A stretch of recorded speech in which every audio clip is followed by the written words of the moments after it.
Mesum di kalangan mahasiswa Fakultas Hukum UI mencerminkan persoalan struktural berupa kuatnya budaya patriarki.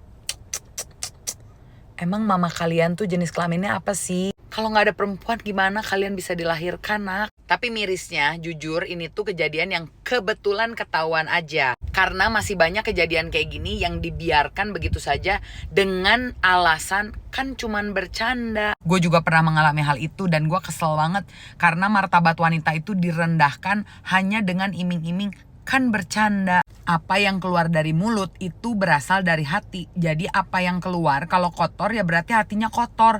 Kalau hatinya kotor ya berarti juga pikirannya kotor. Dan gak bisa itu cuma disebut sebagai bercanda. Mirisnya ini dilakukan oleh orang-orang yang seharusnya terdidik di universitas yang terbaik di Indonesia. Sampai serak suara gue ngomongin beginian. Tapi jujur ini tuh menunjukkan kita tuh kayak darurat etika dan hati nurani. Keingetan juga waktu itu di Bandung pernah ada kasus dokter melakukan pelecehan waktu korbannya dibius atau gak sadarkan diri gitu. Kayak ngeri banget gak sih? Rasanya hal yang seperti ini tuh bukan ada begitu saja ya. Tapi kayaknya karena hal-hal yang dibiasakan dianggap bercanda.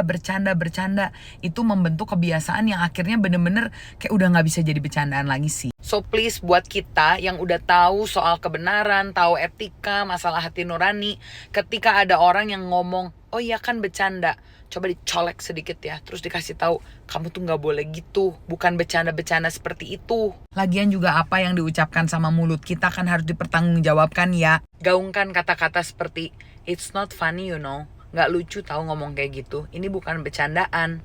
Bukan sok-sok nggak asik atau gimana sih, tapi beneran deh, sebelum ini menjadi wabah, menjadi kebiasaan, menjadi sesuatu yang dinormalisasikan, mendingan kita cut aja begitu kita denger kayak gitu langsung kita tegur. Karena siapapun kita, laki-laki, perempuan, gendut, kurus, tinggi, atau pendek, keriting, atau lurus, dia tidak layak untuk dibully.